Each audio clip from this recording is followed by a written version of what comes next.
Señores, con mucha alegría y como ocurre cada semana, cada martes para ser más precisos, nos ayuda a poner la mañana en camino el psicólogo, escritor, caricaturista, columnista de este programa y amigo, hincha defensor Álvaro El Curi en su columna Los psicólogos no sirven para nada. ¿Oíste, Roger Waters?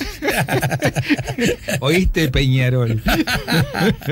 Bueno, ¿cómo andás, Álvaro? Bien, buen día. bien, bienvenido. acá estamos. De fútbol no íbamos a hablar, te dije, pero bueno. Bueno, si querés lo negás. No, eso no pasó, eso no pasó. No debe ser eso cierto. Esto no puede estar pasando. Porque justamente la propuesta que hoy nos trae nuestro querido amigo es: esto no debería estar pasando, la temible negación. Sí, me gustaba explicar un poco cómo funciona esto que los psicólogos que no servimos para nada le llamamos los mecanismos de defensa.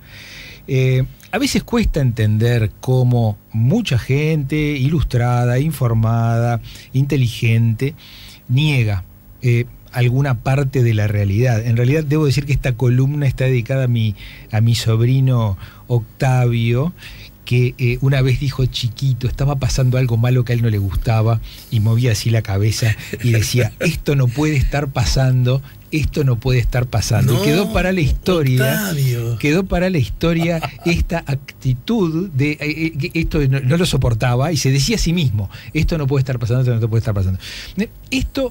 Esta manera de negar lo que está ocurriendo, este mecanismo de defensa, decimos los psicólogos, podríamos decir que viene de fábrica y después, de acuerdo a cómo hemos sido educados por los nuestros mayores, esto se instala mejor o peor. Podríamos decir que los adultos ayudamos bastante a hacer esto con la realidad. Habría que hablar en todo caso con la mamá de Octavio, de cómo hizo para entrenar este mecanismo, ¿no? Cuando eso ocurrió, Octavio, ¿qué edad tendría? Y Octavio tendría 3, 4 años. Era muy chiquito. Y movía la cabecita y decía, esto no puede estar sucediendo, esto no puede estar sucediendo. ¿Y qué edad tendrá Octavio ahora? No, ahora Octavio tiene 8, 9. Ah, bien, igual hace poquito. Sí, hace poco. Y quedó para la historia. Octavio, ¿ya tenés 8 o no? Claro, yo lo relacionaba a esto, hice un dibujito, lo publiqué en las redes, de una persona con un balde en la cabeza y algo así como arriba de una nube. Sí, está precioso. Alejándose de la realidad que molesta. Vamos a negar la realidad, vamos a hacer de cuenta que esto no está sucediendo. Y ponía algunos ejemplos de grandes negaciones. Cuando se hundía el Titanic, la gente bailaba el vals y la orquesta tocaba. Cuando caían las Torres Gemelas, mucha gente decía, esto no puede estar pasando. La gente se defendía de algo muy angustiante, muy terrible que está ocurriendo, diciendo, esto no pasa, esto no pasa. Permitime interrumpirte porque justamente viendo lo que estaba ocurriendo con las Torres Gemelas, bueno, todos recordarán que el primer avión estrellado en las Torres Gemelas no hubo imágenes hasta algunos días después, ¿verdad? Hay una imagen de unos bomberos, justamente un documental que se estaba haciendo una cobertura de bomberos trabajando en la ciudad de Nueva York, y en la cámara que sigue a los bomberos levanta la vista, la mirada, la cámara, porque claro, el sonido muy fuerte de un Boeing, seguramente el camarógrafo dijo, ¿qué será esto que está sonando? Levanta, la sigue y ahí se estrella, ¿no? Pero esa imagen apareció algunos días después. No apareció ese día. Lo que sí apareció ese día es que la inmediata cobertura de la torre humeante, ¿verdad? Esa primera torre humeante, una cámara, recuerdo de la CNN, porque lo que yo estaba viendo era CNN, y la periodista señalando, bueno, ahí vemos cómo no, pim, pim, pim, y la pobre mujer, no lo digo criticándole porque yo le entiendo, ve que se aproxima otro avión a otra torre y dice, bueno, aquí parece que estamos viendo la repetición de... Obviamente no es la repetición porque era otra torre, la otra ya tenía humo, sí. Era en directo, pero era tan increíblemente brutal lo que estaba ocurriendo que no podía ser cierto, claro. Lo que decís vos, sí. Lo de Octavio, esto no puede estar pasando. Esto no puede estar pasando. ¿Sí? Y a ver, yo trataba de relacionar esto con unas cuantas actitudes que nos cuestan entender hoy, sobre todo de gente que consume noticias y que a través de las redes sociales elige leer la realidad de determinada manera y la elige de acuerdo a sus contactos, de acuerdo a la manera de ver la realidad que está en sus redes. No nos olvidemos que hoy en día elegimos los contenidos en base a los amigos, los contactos, las afinidades y podemos decidir no ver las cosas como no me gusta o como la miran otros que no me gustan.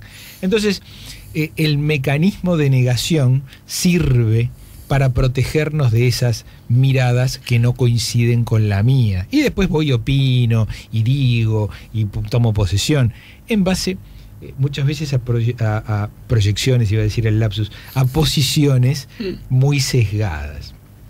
A ver, ¿cómo aprendemos a negar la realidad? En buena medida, los adultos que están criando a los niños, como Octavio, nos ayudan a decir esto no está pasando. Esos adultos no insisten mucho con una lectura adecuada, aunque no conveniente, angustiante de la realidad.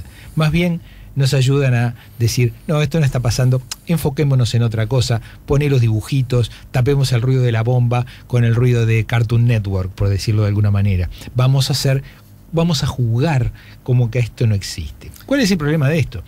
Que cuando crecemos aferrados a estos mecanismos de negación y de proyección en la realidad de tantos contenidos nuestros, que son como los dibujitos para tapar el ruido de la bomba, tendemos a estar muy, muy alienados de la realidad.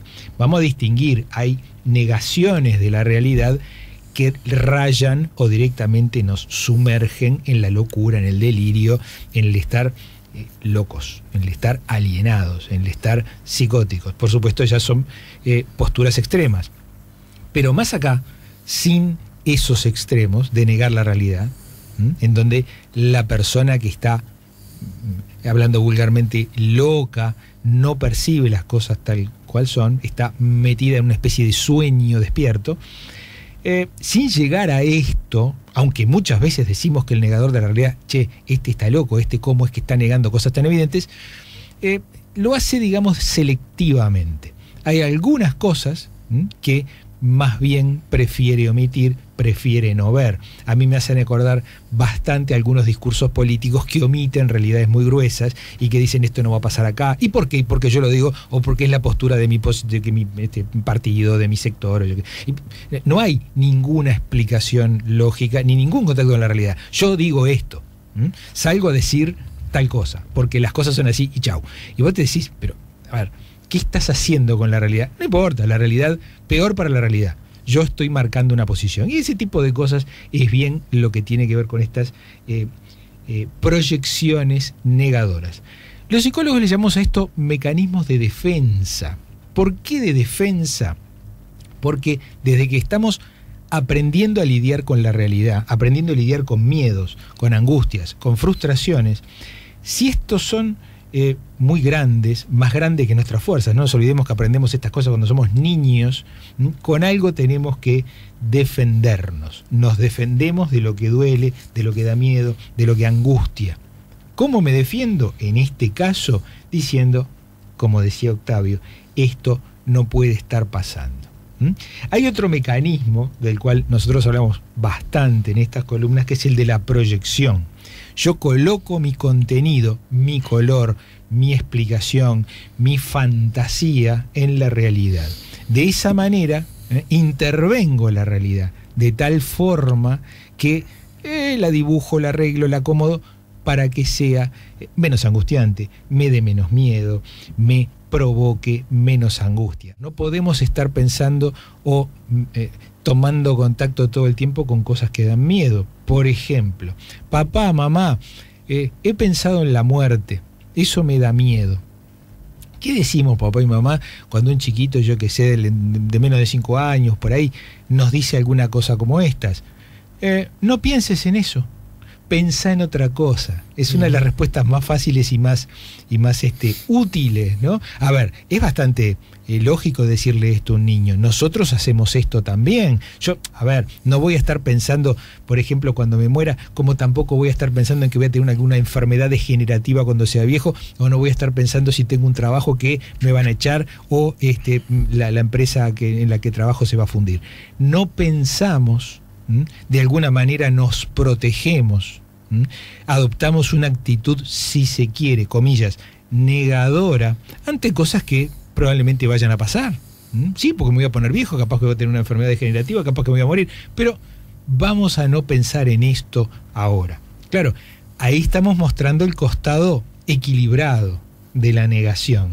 Estos contenidos elijo no verlos, para acá no miro. En un negador o en una negación desequilibrada estoy negando cosas demasiado gruesas. Ahí sí, ya me echaron del trabajo y yo digo, no puede ser que me hayan echado. O ya sí, mi esposa me dejó y yo digo, no me puedo haber dejado. O mi hijo no puede ser que se porte mal en la escuela, cuando manifiestamente la maestra viene y me dice que se porta mal. Ahí es cuando el mecanismo de negación nos aliena de la realidad y empezamos a funcionar en contra de la realidad. Y el negador muchas veces va a darse de cabeza contra la realidad, anda a los golpes con la realidad. Si la realidad causa daño, ponele, ¿por qué estaría mal generar mecanismos de defensa que la niegan, digamos? Como siempre, querido Alejandro, es el grado. El grado de negación oscila entre protegerme ante contenidos, ante cosas angustiosas que yo tengo un poco que mantener de lado porque tengo que estar seguir trabajando y seguir peleando y tengo una enfermedad y bueno, vamos a no pensar lo peor, cosas así, a alienarme, sacarme afuera de la realidad y impedirme operar en la realidad, impedirme relacionarme con otras personas. Si yo niego, por ejemplo, la realidad de que mi hijo le pega a los compañeros, y en la escuela me lo están diciendo, los padres de los otros compañeros me lo están diciendo, la realidad me golpea con eso y yo no lo quiero ver, me estoy alienando yo, estoy quedando afuera y estoy dejando afuera a mi hijo de un contexto educativo, de un contexto social. Y esto pasa mucho. No estoy hablando de cosas descolgadas, de teorías psicológicas. Estoy hablando de cómo operamos muchas veces muy mal sobre una realidad que nos angustia, nos molesta, nos descoloca, nos da miedo, negándola, que es la peor manera. Yo niego el pozo que hay en la calle, corro el riesgo de caer adentro del pozo. Yo niego el contenedor desbordado, tengo un foco infeccioso en mi cuadra. Yo niego que en la escuela, yo qué sé, mi hijo no aprende o le pega a los compañeritos, estoy perjudicando a mi hijo. A ver, negamos la realidad porque esta nos interpela, quiero decir, evidencia que algo hicimos mal o que algo no hicimos para que ocurra esa realidad que nos molesta. Un hijo con problemas con la droga, por ejemplo, ¿no? Buen ejemplo. Él no, es que en realidad todo el mundo sabe que el muchacho está, porque ya dejó el estudio, ya dejó la novia ya lo dejó, el trabajo ya lo dejó, ya el pibe no se baña y me están faltando los candelabros toda la semana de mi casa. ¿No? Ahí está. Digamos, más claro, ¿verdad? Echale agua. ¡Pah! Ahora bien, hay una negación. Un caso relativamente pero común. Es una negación porque es tan horrible lo que... Y yo le meto color, usted póngalo. ¿Es tan feo lo que ocurre que me causa dolor? ¿O es tan feo lo que ocurre porque me causa dolor, pero porque también me interpela acerca de... yo no habré hecho algo mal? ¿Esto que está ocurriendo no será fruto de lo que yo coseché? Ponele. Ni que hablar, pero eso autocrítico que acabas de... esa operación autocrítica que acabas de hacer... es lo que no puedo hacer. No puedo hacer. No tengo los recursos para hacerlo. La negación habla del negador, siempre, no de la realidad. La negación habla de los negadores, ¿no? No quiero ver esto que me molesta. No tengo los recursos para interpelarme. No me hago las preguntas adecuadas. Las preguntas adecuadas, esas interpelaciones... no, pero ni ahí me quiero hacer esas preguntas. En algunos casos, en el consultorio, cuando hacemos estas preguntas, algunas veces me contestan para mí esto es enternecedor. A ver. Esa es la pregunta que yo no quiero que me hagan. Así me dicen como diciendo, no, hasta ahí llego. Esto es un striptease, pero esa prenda no me la saco. Claro. Porque es brutal. Tengo un tatuaje que me da vergüenza. Hasta ahí no voy. Pero no voy, no voy. Es una decisión. Es inconsciente que en algún momento vos tomás la decisión de hasta ahí no ir. Pero tomaste la decisión y no vas más allá. Ajá. Esta pregunta no me la hago. Entonces, ¿cuándo el negar la realidad se transforma en un problema? O por definición, negar la realidad siempre es algo que deberíamos evitar. En el grado. Sería maravilloso siempre estar yendo un poco más allá de esos límites de percepción de la realidad. Porque no nos olvidemos, la Gestalt, la corriente nuestra, es la psicología de la percepción. La percepción de la realidad está siempre limitada a los recursos perceptivos, a los miedos, a las estructuras defensivas, a nuestras carencias intelectuales, a las herramientas que tenemos para percibir la realidad. Cuanto más ensanchemos la percepción de la realidad, cuanto más volteemos las paredes de nuestras propias limitaciones, desde nuestro punto de vista decimos mejor, pero también entendemos que desde un punto de vista de las personas que tienen que enfrentar sus temores es qué riesgos que corro, a qué demonios, a qué fantasmas, a qué temores, muchas veces infantiles, nos enfrentamos si vamos un poquito más allá de las cosas que aprendimos de chico. De chico me dijeron, vos no mires. Yo me acuerdo una vez, no me acuerdo a qué niño, escuché que una mamá le decía, vos no mires para adentro de una casa cuando veas la puerta abierta, porque no sabes, o una ventana, porque no sabes qué puede haber. Claro. Yo decía, esta mujer, ¿qué le está enseñando al chiquilín?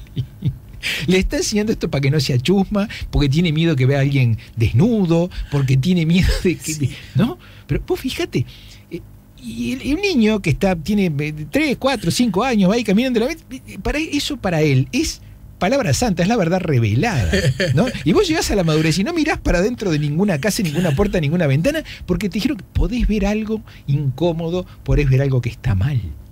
Entonces, ahí vamos como caballos con orejeras, sin darnos cuenta, los adultos les ponemos las orejeras a los chiquilines y después me da pánico sacarme las orejeras. Cometer una infidencia.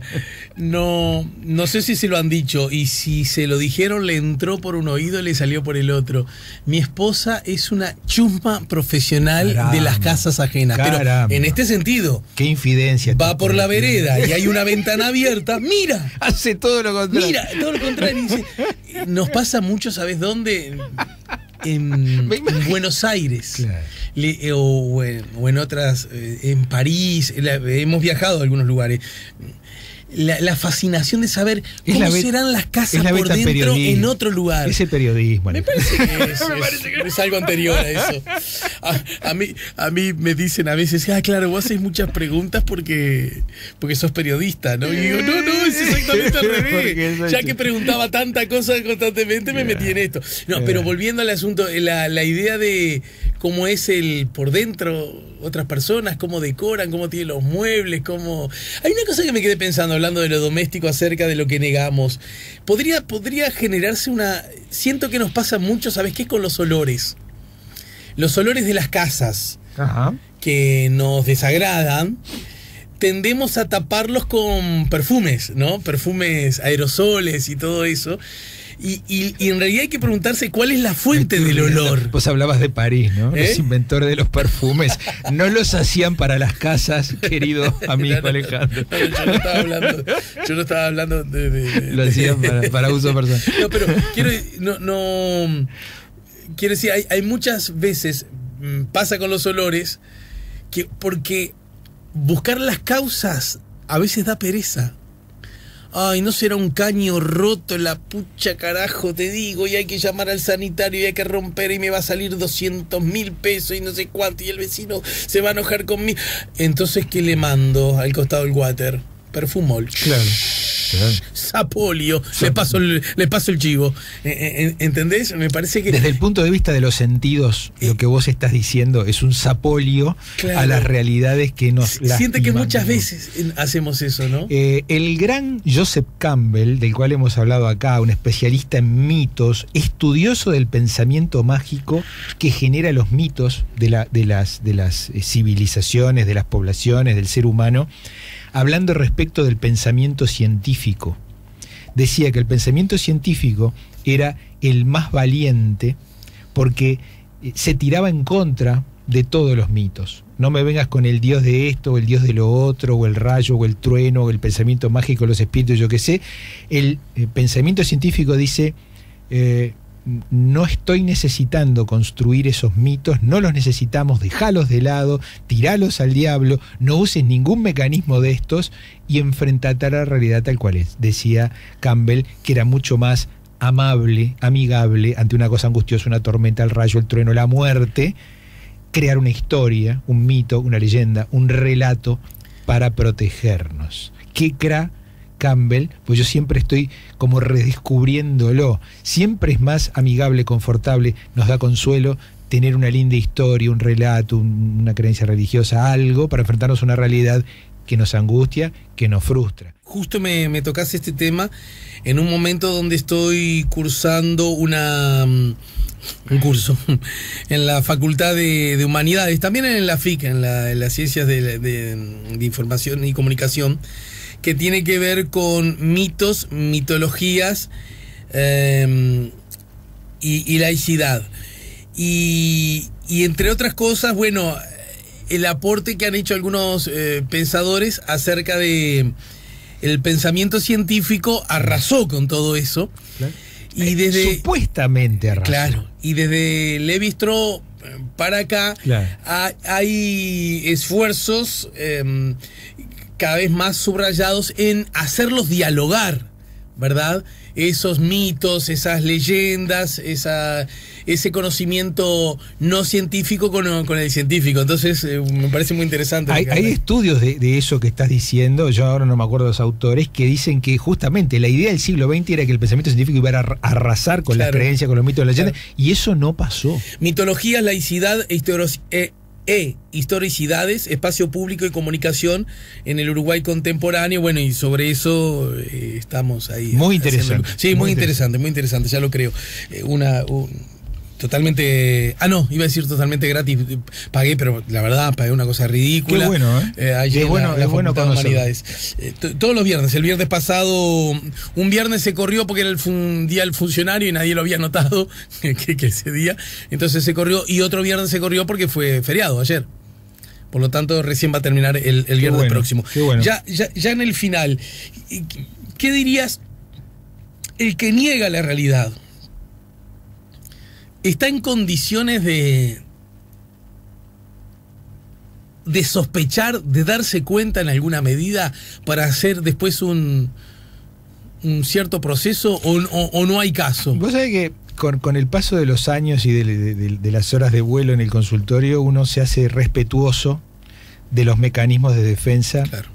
Uno ve los miedos y el crecimiento desparejo, las cosas que aprendemos de chicos, cosas que son muy, muy caras y muy sentidas. Hay un viejo axioma en el consultorio: nunca ir con los tapones de punta, dicho no muy académicamente, pero usted me entiende, contra los mecanismos de defensa. Es como acariciar a un gato a favor del pelo.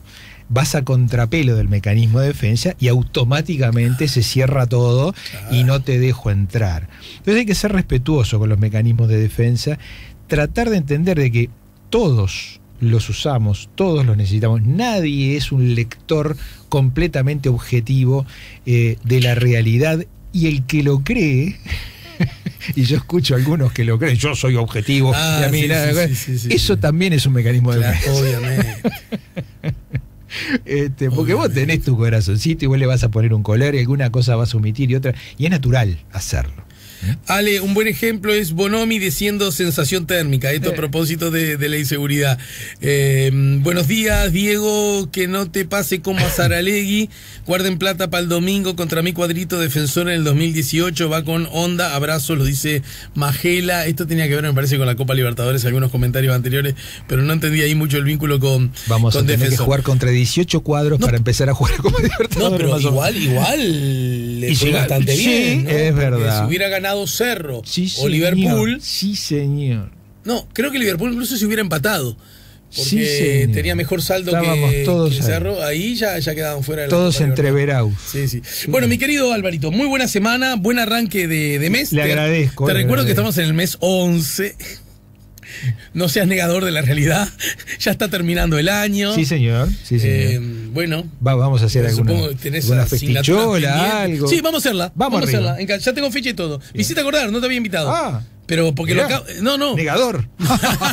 No, acabo de confirmar con el portero del edificio para hacerla ahí en la barbacoa. Bueno. ¿No? Está. Lo que necesitamos conseguir, yo pongo todo. Pongo la barbacoa, pongo la leña, Llevo. pongo lo que se come y pongo lo que se toma. Ah, la fre.